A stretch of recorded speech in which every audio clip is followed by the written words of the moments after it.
જય શ્રી કૃષ્ણ. આ વિડીયોમાં સાંભળશું ભગવતી ગાયત્રી દેવીનું કવચ, જેનો ઉલ્લેખ મહર્ષિ વેદવ્યાસ રચિત દેવી ભાગવત પુરાણમાં કરેલો છે. આ કવચનો પાઠ કરવાથી કે સાંભળવાથી સર્વે પાપોમાંથી મુક્તિ મળે છે, પરબ્રહ્મની પ્રાપ્તિ થાય છે અને હજારો ગાયોના દાન કર્યાનું પુણ્યફળ પ્રાપ્ત થાય છે. આપણા હિન્દુ ધર્મમાં ગાયત્રી માતાને વેદ માતા કહેવામાં આવી છે. બધા જ વેદોની ઉત્પત્તિ તેમના દ્વારા થઈ છે. માતા ગાયત્રીને ભારતીય સંસ્કૃતિની જનની પણ કહેવામાં આવી છે. આથી જ મા ગાયત્રીનો મંત્ર જપ, કવચ, ચાલીસા કે પાઠ કરવાથી આધ્યાત્મિક અનેક લાભ પ્રાપ્ત થાય છે. આધ્યાત્મિક તેમજ સંસારિક સુખોની ઉણપ તે સાધકને રહેતી નથી. તો મિત્રો, આ વિડીયોમાં માં ભગવતી ગાયત્રી દેવીનું કવચ સુંદર શબ્દોમાં સાંભળશું. જો આપને આ કવચ પસંદ આવે તો વિડીયોને લાઈક, શેર, કોમેન્ટ કરી ચેનલ પર નવા છો તો ચેનલ સબસ્ક્રાઇબ કરી બાજુમાં બેલ આઇકન પ્રેસ કરી દેજો. ધન્યવાદ. તો ભગવતી ગાયત્રી દેવીનું કવચ શરૂ કરીએ. બોલો માં ગાયત્રી દેવીની જય. નારદજીએ કહ્યું કે પ્રભુ, આપે ચાંદ્રાયણનું વ્રત કરવા કહ્યું, પણ એ ખૂબ જ આકરું લાગે છે. એવું કોઈ સરળ વ્રત બતાવો કે જે માનવી સરળતાથી કરી શકે. ભગવાન નારાયણ બોલ્યા કે આપે પૂછ્યું છે તો જણાવું છું કે બીજું કોઈ અનુષ્ઠાન કરે કે ન કરે, પણ ગાયત્રી માતાનું અનુષ્ઠાન કરે તો એ જરૂરથી કૃત્ય થઈ જાય છે. 3 કાળ સંધ્યાઓમાં ભગવાન સૂર્યનારાયણને અધર્ય આપવું અને ગાયત્રીનો જપ કરવો જરૂરી છે. દરરોજ 3000 મંત્રનો જપ કરનારનો દેવો આદર કરે છે. ન્યાસ કરે કે ન કરે, પણ ગાયત્રી માતાના જપ તો અવશ્ય કરવા જોઈએ.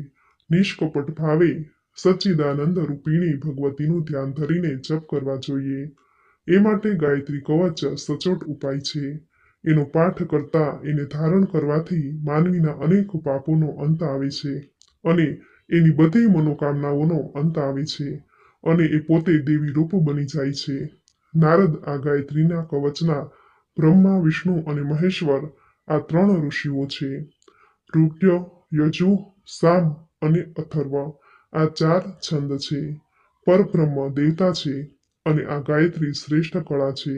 હવે સાધકોની ઈચ્છા મુજબની કામનાઓ પૂરી કરનાર ધ્યાન કહું છું. હું તત્વ અને વર્ણ સ્વરૂપિણી ભગવતી ગાયત્રીનું ભજન કરું છું. તે મોતી, પરવાળા, સોનું, નીલમણિ તથા ઉજ્જવળ પ્રકાશથી સુંદર મુખ દ્વારા તેઓ શોભી રહ્યા છે. તેના રત્નમય મુકુટમાં ચંદ્રમા રહે છે. તેના બંને હાથોમાં અભય વરમુદ્રા, અંકુશ, પાશ, ઉજ્જવળ કપાળ, ધનુષની દોરી, શંખ, ચક્ર તથા 2 કમળોને ધારણ કરે છે. પૂર્વમાં ગાયત્રી દેવી, દક્ષિણમાં સાવિત્રી દેવી, પશ્ચિમમાં બ્રહ્મસંધ્યા તથા ઉત્તરમાં દેવી સરસ્વતી મારી રક્ષા કરો. ભગવતી પાર્વતી પર્વતી દિશા, અગ્નિ ખૂણાની બાજુમાં, અગ્નિ અને જળમાં વ્યાપેલા દેવી, જે તે દિશાઓમાં તથા રાક્ષસોને ભયભીત કરનારી ભગવતી યાતુધની રાક્ષસોની દિશાઓને નેતૃત્ય ખૂણામાં અમારી રક્ષા કરો. વાયુને આનંદ આપનારી ભગવતી પામવાની દ્વારા તે દિશા વાયવ્ય ખૂણામાં મારી રક્ષા થાવ. રુદ્ર રૂપ ધારણ કરનારી ભગવતી રુદ્રાણી ઈશાનમાં ખૂણામાં મારી રક્ષા કરો. બ્રહ્માણી ઉપરની દિશામાં અને વૈષ્ણવી દેવી નીચેની દિશામાં મારી રક્ષા કરો. આમ આવી રીતે ભગવતી ભુવનેશ્વરી 10 દિશાઓમાં મારા સર્વે અંગોની રક્ષા કરો. તત્પદ મારા પગની, સવિતુપદ મારા સાથળની, વરેણ્યમ કેળની, ભર્ગ નાભીની રક્ષા કરો. દેવસ્ય હૈયાની, ધીમહિ મારા 2 ગાલની, ધિય આંખોની, ય લલાટની, ન માથાની તથા પ્રચોદયાત પદ મારી શિખાનું રક્ષણ કરો. તત માથાની, સકાર લલાટની, વિકાર 2 આંખોની, તુકાર 2 ગાલની, વકાર બંને નાસાપુટની, રેકાર મુખની, ણિકાર ઉપરના હોઠની, યકાર નીચેના હોઠની, મકાર મુખ મધ્યની, ગૌકાર દાઢીની, દેકાર ગળાની અને વકાર ખભાની રક્ષા કરો. સ્યકાર જમણા હાથની, ધીકાર ડાબા હાથની, મકાર હૃદયની, હિકાર પેટની, ધીકાર નાભીની, યોકાર કમરની, બીજો યોકાર ગૃહ્યાંગની, નપદ 2 સાથળની, પ્રકાર બંને ઢીચણોની, ચોકાર બંને જાંઘની, દકાર બંને ઘૂંટીની, યાકાર બેય પગની, તકાર સર્વે અંગોની રક્ષા કરો. ભગવતી ગાયત્રીનું આ દિવ્ય કવચ સેંકડો અવરોધોને દૂર કરે છે. તેમની કૃપાથી 64 કલાઓ મળે છે. સાથે સાથે મોક્ષ પદ પણ મળે છે.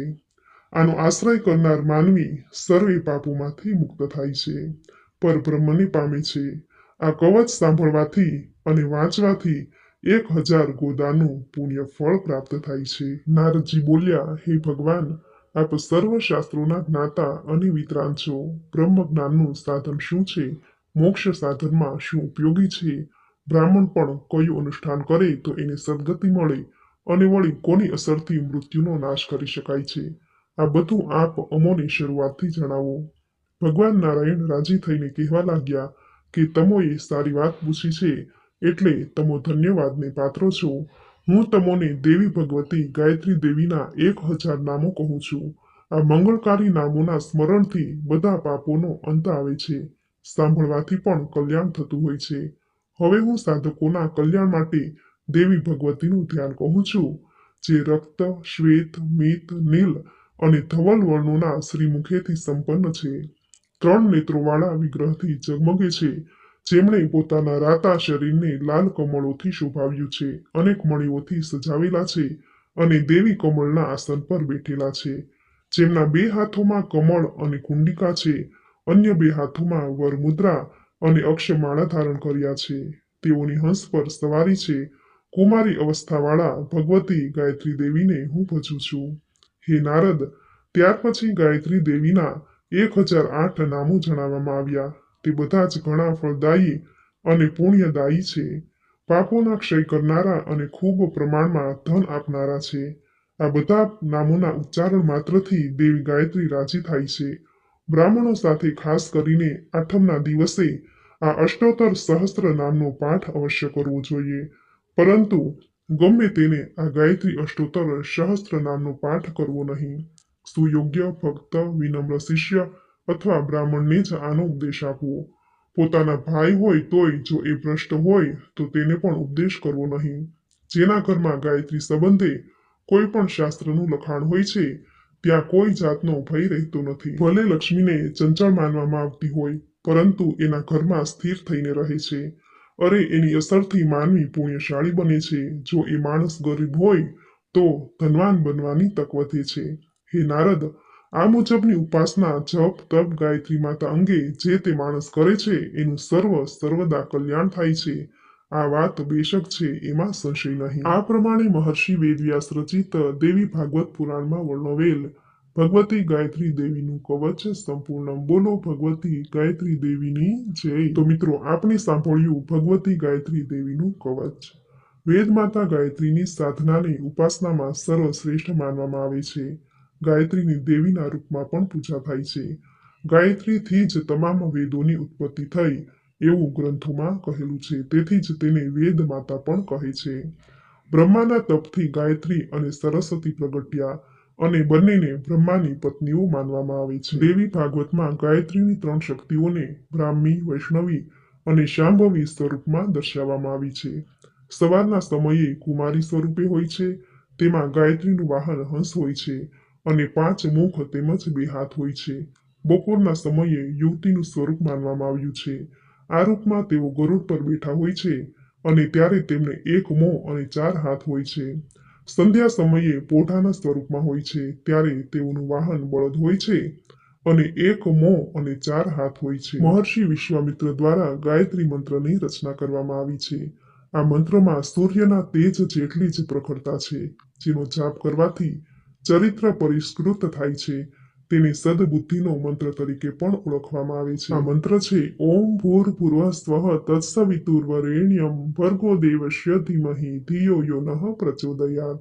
જેનો અર્થ એવો થાય છે કે સૂર્યદેવના શ્રેષ્ઠ તેજ, દિવ્ય તેજ, જેનું અમે ધ્યાન કરીએ છીએ, અમારી બુદ્ધિને પુરુષાર્થ ચતુષ્ટય એટલે કે ધર્મ, અર્થ, કામ, મોક્ષમાં પ્રેરિત કરો. આ મંત્રને આ કળિયુગનું કલ્પવૃક્ષ માનવામાં આવ્યું છે. કલ્પવૃક્ષ એટલે પૃથ્વીલોકની તમામ ઈચ્છાઓ પૂર્ણ કરનારું. જો નીતિ નિયમથી ગાયત્રી મંત્રના જપ કરવામાં આવે તો વ્યક્તિની દરેક ઈચ્છાઓ પૂર્ણ થાય છે.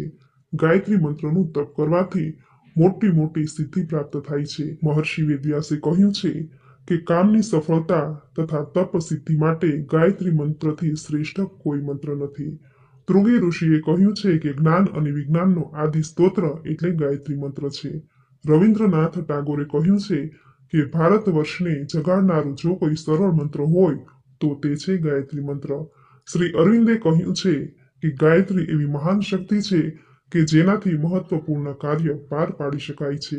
રામકૃષ્ણ પરમહંસે કહ્યું છે કે ગાયત્રી મંત્રનું તપ કરવાથી મોટી મોટી સિદ્ધિ પ્રાપ્ત થાય છે. મોટા કામ આ નાના મંત્ર વડે સરળતાથી પાર પાડી શકાય છે.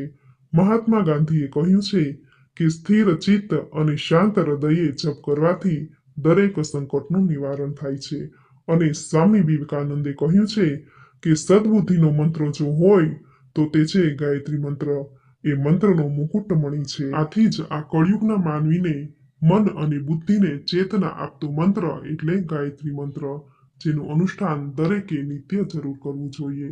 જે કરવાથી મન વાણી સ્થિર રહે છે, પવિત્રતા આવે છે, એકાગ્રતા આવે છે અને બુદ્ધિ ચાતુર્યનો વિકાસ થાય છે. તો મિત્રો, આ વિડીયોમાં આપણે સાંભળ્યું ભગવતી ગાયત્રી દેવીનું કવચ અને ગાયત્રી મંત્રનું મહાત્મ્ય. સુંદર શબ્દોમાં જે સાંભળવું તમને જરૂર ગમ્યું હશે તો વિડીયોને લાઈક કરી કોમેન્ટમાં જય ગાયત્રી દેવી જરૂર લખજો. ચેનલ પર નવા છો તો ચેનલ સબસ્ક્રાઇબ કરી બાજુમાં બેલ આઇકોન પ્રેસ કરી દેજો, જેથી આપણે આવનાર દરેક નવા વિડીયોની નોટિફિકેશન આપને મળતી રહે. તો ફરી મળીશું આવી જ નવી ધાર્મિક માહિતી, નવી ધાર્મિક કથા સાથે. ત્યાં સુધી આપ સૌને મારા જય શ્રી કૃષ્ણ.